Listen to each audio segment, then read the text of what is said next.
Assalamualaikum warahmatullahi wabarakatuh. Sobat religi, sobat ceria, selamat datang di podcast ceria kantor Kementerian Agama Kabupaten Kebumen, cerita ilmu dan agama. Dan pada malam hari ini saya telah kedatangan seorang tamu narasumber. Beliau adalah Kepala Seksi Bimas Islam Kantor Kementerian Agama Kabupaten Kebumen, Bapak Salim Wasdi MPD.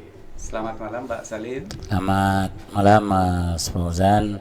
Assalamualaikum warahmatullahi wabarakatuh. Seluruh pemirsa, sahabat religi dan sahabat ceria, cerita ilmu dan agama yang luar biasa. Dan pada malam hari ini kita akan ngobrol, berbincang-bincang tentang penggunaan pengeras suara. Seperti kita ketahui bahwa di bulan Ramadan ini umat muslim tentunya sedang asik-asiknya, sedang semangatnya untuk beribadah seperti sholat tarawih, baca Al-Quran atau tadarus dan lain sebagainya, dan di situ menggunakan pengeras suara. Nah, bagaimana? Apakah itu diatur atau tidak? Sebetulnya seperti apa ini Pak Salim? Oke, terima kasih Mas Fauzan. Sangat logis umat Islam menyambut Ramadan dengan gembira. Syahrul Syam, Syahrul Mubarak, Syahrul Karim yang mulia luar biasa, itu Ramadan. Jadi sangat logis umat Islam akan memperbanyak ibadah di bulan Ramadan karena memang pahalanya dilipat gandakan yang luar biasa ini begitu.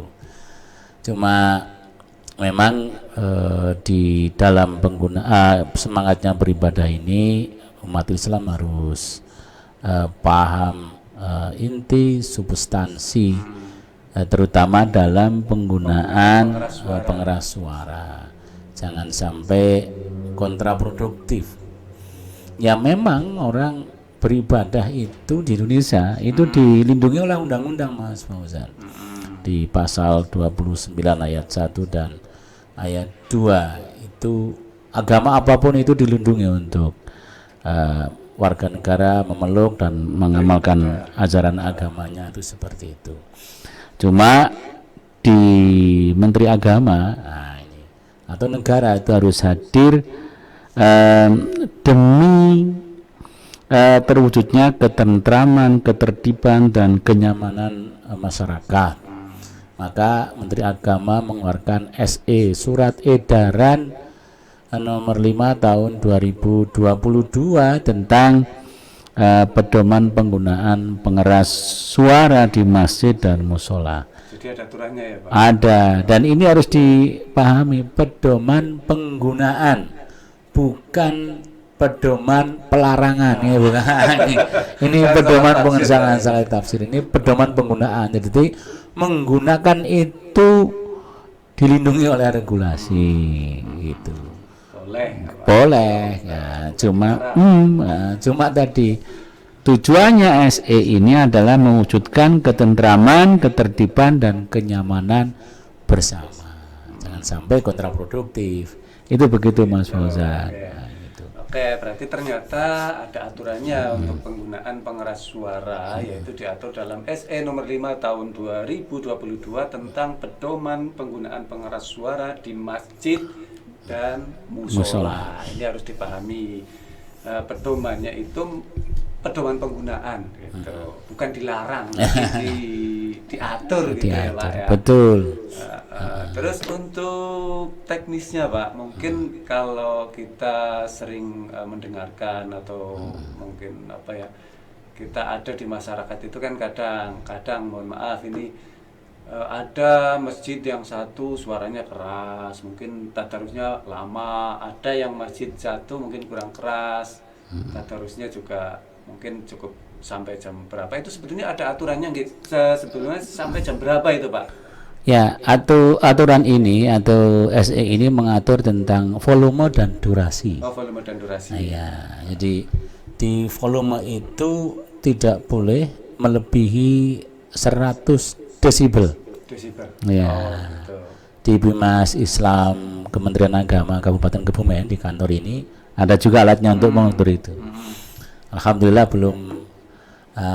belum digunakan dan saya berharap tidak usah digunakan aja gitu, karena hasil penelitian teman-teman Kanwil di Jawa Tengah itu semua masjid, sekeras-kerasnya masjid itu nggak nyampe 100 desibel. Maksimal kata teman-teman yang ada di Litbang Kanwil itu hanya sampai pada 95 desibel. Itu. Bapak Ibu bayangkan kalau 100 desibel itu Bapak Ibu berada di bandara. Nah, itu ketika pesawat terbang itu take off ataupun landing apa? Nah, itu. Jadi itu kan suaranya kencang banget kayak gitu itu. Nah, itu kira-kira 100 desibel seperti itu. Atau ketika Bapak Ibu menggunakan alat pemotong rumput, itu mesinnya itu. Nah, itu telinga Bapak Ibu dijejerke atau disandingkan dengan mesin itu. Nah, itu kira-kira 100 desibel itu itu di situ. Pokoknya cara Jawanya pengang. Nah, bising banget lah. Nanti pengang pokoknya. Berarti sebetulnya masih aman ya penggunaan suara di kita ya Pak? Insya Allah kalau di Kebumen aman ya, karena nggak ada yang nyampe 100 desibel. Tapi itu. Kenapa ini Pak? Ini mohon maaf. Tapi kenapa kok dulu ini sempat ramai untuk penggunaan pengeras suara ini dilarang dan lain sebagainya? Itu sebabnya itu kenapa itu Pak dulu Pak? Ya, masyarakat itu lebih banyak mendengar hoaknya daripada baca regulasinya. Gitu. Nah, jadi taunya sepotong-sepotong, langsung di-share ya Pak? Iya, belum baca sudah nge-share hoaknya. Dari kira moco diskusi repotnya. Nah, ini. Kemudian juga memang waktu itu ada banyak momen-momen politik yang melingkupinya. Nah, tapi tahun ini, Ramadan tahun ini, mungkin aura politiknya tidak jadi dianggap tidak penting mungkin bagi para politisi atau orang-orang masyarakat partai, sehingga ini tidak menjadi hoax aneh gitu. Itu begitu. Jadi ya kita pahami ya, bersama-sama regulasi ini adalah pedoman penggunaan. Gitu. Itu begitu, dan pengaturan teknisnya. Kalau ini Pak, kalau adzan itu kan biasanya diawali dengan yang sering kita sebut dengan tarhim ya Pak. Iya. Itu ada aturannya enggak Pak? Tarhim biasanya menjelang subuh gitu. Nah, itu. Nah, kalau di regulasi ini diatur tarhim 10 menit sebelum adzan. Nah, ya. Jadi ada yang tarhim dengan rekaman, ada tarhim yang memang asli manusianya, itu orangnya yang tarhim. Nah, itu. Kalau ada juga yang dibacakan rekaman dari qiraah. Nah, itu 10 menit sebelum adzan. Itu. Dan kalau di bulan Ramadan itu malah luar biasa, karena 10 menit sebelum adzan itu waktu imsak. Jadi begitu masuk waktu imsak silakan tarhim. 10 menit berikutnya adzan subuh. Waktu imsak itu waktu menahan. Ya, nek umpamane agak sahur ya imsak berhenti. Ya, berhenti ya, waktu kehati-hatian itu ya gitu. Itu begitu. Jadi 10 menit. Nah, nanti kalau adzan sebelum zuhur, sebelum asar, sebelum isya gitu, itu 5 menit silahkan kalau mau ada tarhim atau dibacakan ayat-ayat Al-Quran. Itu begitu. Ada regulasinya. Itu saya kira 5 menit cukup bagi jamaah yang mau ke masjid itu untuk siap-siap itu. Kayak yang dekat itu kan ada kemuliaan tertentu orang yang hadir ke masjid sebelum azan. Nah, itu penanda ya. Itu penanda bahwa oh ini sudah hampir waktu azan, silahkan ke masjid. Maka Bapak Ibu bisa menikmati untuk siap-siap hadir di masjid sebelum azan. Nah, gitu. Itu Mas Fauzan. Oke. Ini kita kembali lagi ke pengaturan yang awal tadi Pak. Tadi kan langsung ke aturan untuk volumenya itu 100 desibel ya, itu tadi. Nah, misalkan ini Pak, kalau di bulan puasa ini kan kita sering mendengar orang tadarus di masjid itu malam kadang itu ya. Kadang ini enggak semuanya sih, kadang ada yang sampai jam berapa, itu sebetulnya ada batasannya enggak itu Pak? Etikanya itu sampai jam berapa, pakai suara toanya itu. Ya. Jadi jadi bukan batasan tetapi pengaturan penggunaannya. Kan kalau masjid atau musola biasanya itu ada pengeras suara luar, ada pengeras suara dalam. Silahkan digunakan. Tetapi untuk pengeras suara luar itu sampai pukul 22. Nah, itu durasinya, itu diregulasi. Ini ada. Nah, kalau sudah jam 22 silahkan menggunakan pengeras dalam, pengeras suara dalam ya. Jam 10 malam batasannya ya. Betul, kira-kira. Ya jam 10 malam. Mengatur ya Pak. Iya, mengatur, dan ini tadi tujuannya menciptakan kenyamanan, ketentraman masyarakat. Gitu. Silakan yang mau tadarus di masjid silakan. Itu. Jadi sebetulnya kalau kita ikuti aturan ya kita nyaman ya Pak. Nyaman semuanya. Dan ini saya ingatkan, penggunaan pengeras suara di masjid dan musala 1, adzan, tarhim, ya, bacaan Quran, sholawat,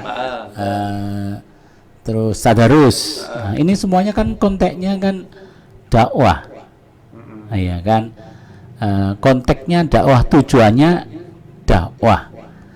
Semua orang bisa mendengarkan atau memperdengarkan kepada orang lain. Jadi misalkan tadarus itu jelas pahalanya. Nah, ini kan saya tetap husnuzon, semuanya darusnya dakwah. Tetapi yang perlu diingat ketika konteksnya dakwah, ingat dalam surat Al-Qur'an dijelaskan bismillahirrahmanirrahim, ud'u sabili rabbika bil hikmah wal ma'idatil hasanah wajadilhum billati hiya ahsan. Ya, bil hikmah. Hikmah itu ya bijaksana. Dakwah itu harus bijaksana. Satu, misalkan biqadri ukulihim. Jadi sesuai dengan nalar pikir konteks sosial masyarakatnya. Nah, gitu. Itu maka homogenitas masyarakat, heterogenitas masyarakat itu harus menjadi pertimbangan. Itu. Jadi local wisdom sangat penting. Masjid di pedesaan, masjid di perkotaan itu kan kondisi sosiologisnya berbeda-beda. Maka takmir harus cerdas, tidak bisa disamakan di pedesaan sama di perkotaan. Apalagi letak posisi masjid di beberapa desa itu ada letak posisi masjid itu jauh-jauhan dari penduduk. Ya, ada yang rumah terdekat dari masjid itu 50 meter. Nah, itu di pedesaan. Ada juga yang sampai 100 meter. Tetapi di perkotaan itu masjid dengan rumah penduduk itu jajaran. Nah, gitu. Berdempetan temboknya. Nah, itu juga ini takmir harus cerdas, local wisdom ini. Jadi jangan sampai dakwah yang memang menjadi tujuan tadi mencari pahala kontraproduktif untuk menciptakan ketentraman dan kenyamanan masyarakat. Itu sebenarnya substansinya di pengaturan dan pengelolaan penggunaan pengeras suara. Gitu Mas Fauzan. Kita agak melebar Pak, ini tadi dikatakan juga local wisdom itu terkait kadang waktu Pak, waktu sholat itu kadang di kota sama di desa itu agak beda Pak. Katakanlah gini Pak, kalau di desa biasanya itu waktu asar lah katakanlah, waktu asar itu mengikuti jam kerja orang di sawah itu Pak. Nah ini kan juga merupakan satu kearifan lokal, itu seperti apa sebenarnya dalam pandangan Bapak itu? Ya, di dalam fikih itu ada kaidah al-adatu hukmiyah. Jadi adat, uruf itu menjadi hukum. Jadi adzan asar di perkotaan dengan di pedesaan itu tidak hanya di pedesaan, di perkotaan juga iya. Kadang di perkotaan itu kenapa bisa sesuai dengan jadwal imsakiyah? Karena memang pekerjaan orang kota itu sudah selesai. Ya, kalau di desa itu apa namanya? Mayoritas itu kan petani, kemudian tukang ator. Tukang atornya tukang potong apa namanya? Kayu. Tidak bawa jam ya. Tidak bawa jam. Tukang ngarit. Tukang batu, gitu. Itu mereka yang berjamaah kan itu. Nah, mereka juga bekerja untuk itu, untuk apa? Misalkan nggak mungkin apa namanya ngarit sambil bolak-balik nyekeli jam. So, jamnya malah hilang. Tipe orang ngerti. Nah, ini apa namanya kebijakan sehingga mereka yang adzan asar itu asumsinya begitu jam 4 semuanya selesai. Ada juga yang setengah 5 ini. Jadi jam 4 selesai, setengah 5 kemudian mereka siap-siap mandi, kemudian ikut jamaah asar jam setengah 5. Setelah itu sudah berpakaian rapi, istirahat sambil menunggu maghrib. Jadi dunia dan akhirnya tercapai semua. Sebenarnya adat ini tidak hanya ada di Indonesia atau di Jawa, di Mekah dan Madinah itu ada tradisi kalau adzan subuh itu menjelang terbit. Bapak-bapak yang sudah haji ataupun umroh ketika di Madinah pasti paham adzan subuhnya gitu kan. Adzan subuhnya paham. Mesti agak menjelang iya itu biasanya 40 menit atau 45 menit sebelum terbit. Iya ini kan adat masing-masing dan ini tidak melanggar syariat karena ala waktiha. Ala waktiha itu pada dalam konteks waktu tersebut. Walaupun ada yang mengatakan ala waktiha fi awali waktu itu apa yang utama, tapi kan keutamaannya. Tetapi ini konteks sosial masyarakatnya berbeda. Ada juga ini kan di desa saya ada yang usul, Pak ini kan kita bisa juga di masjid itu bisa Pak. Kenapa di masjidnya Bapak nggak bisa? Saya tanya, yang jamaah di masjid jenengan siapa? Gitu. Ada nggak yang profesi petani? Nggak ada. Yang kemudian yang profesi tukang batu ada nggak? Ya nggak ada. Nah itu kemudian yang profesi tukang ngarit ada nggak? Nggak ada. Ya memang itu masjid jenengan silakan jam asar kan jam 3:05 sekarang ya 5 atau 10 ya itu silakan adzan. Tapi jangan kemudian memaksakan masjid yang lain karena ini urusannya adalah toleransi profesi yang ada di sekitar masjid tersebut. Masyarakat namanya lokal wisdom gitu. Ya di desa saya kira sangat banyak. Ya kalau di kota kan nggak ada petaninya, nggak ada tukang batunya. Yang berjamaah sholat asar. Inilah keragaman. Ya kalau misalkan di Ambal, Mirit, desa-desa di sana itu saya kira jam 4 atau setengah 5 kadang-kadang asar biasa gitu ya karena nanti kan setelah itu kan sudah mandi sudah siap untuk jamaah maghrib gitu. Saya kira itu kadang-kadang yang halal seperti itu kita juga harus luas ya Pak. Ya harus paham dengan kondisi sosial masyarakat. Jadi berdakwah itu tadi harus paham sosiokultural di masing-masing masyarakat. Biar apa? Biar bisa ud'au sabili rabbika bil hikmah. Nah, itu. Wal mau'idah hasanah. Wajadilhum billati hiya ahsan. Jadi ketika menjelaskan dengan nasihat yang baik, ketika melakukan olah pikir itu juga dengan yang baik. Gitu. Terkait tadi yang kita bicarakan untuk harapannya dari Bimas Islam sendiri, Pak, untuk pengelola masjid dan musola yang ada di Kabupaten Kebumen itu seperti apa, Pak? Ya, silahkan para takmir masjid dan musola manfaatkan Ramadan ini untuk memperbanyak ibadah, bisa sholat tarawih, tadarus, zikir, semuanya silahkan juga gunakan pengeras suara, tetapi diatur, dikelola sehingga semua masyarakat tentram dan nyaman. Ini ya, ada hak orang lain ketika kita menggunakan suatu hak. Toh tadarus tidak harus menggunakan pengeras suara gitu. Begitu kira-kira Mas Fauzan. Terima kasih Pak Salim sudah mau datang di podcast kita. Mudah-mudahan. Oh iya Mas Fauzan. Gimana, Pak? Oh iya, nanti mohon ketika takbiran di takbiran, malam gitu.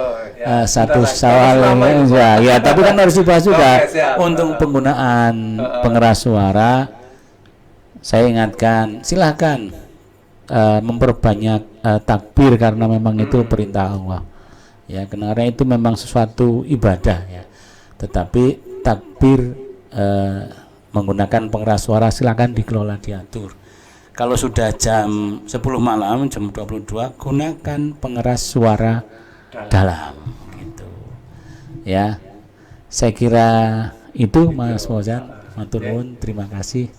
Sama-sama Pak Salim, Pak Kasih, Bimas. Mudah-mudahan bincang-bincang kita bisa dipahami oleh para pemirsa, sobat religi, sobat ceria, kantor Kementerian Agama Kabupaten Kebumen.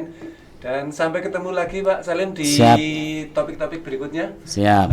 Mungkin apa program dari Bimas Islam bisa kita obrolkan di sini Pak Salim. Ya, masih ada lagi mungkin tentang moderasi beragama. Itu untuk besok aja Pak Salim. Terima kasih sobat religi. Assalamualaikum warahmatullahi wabarakatuh. Waalaikumsalam warahmatullahi wabarakatuh.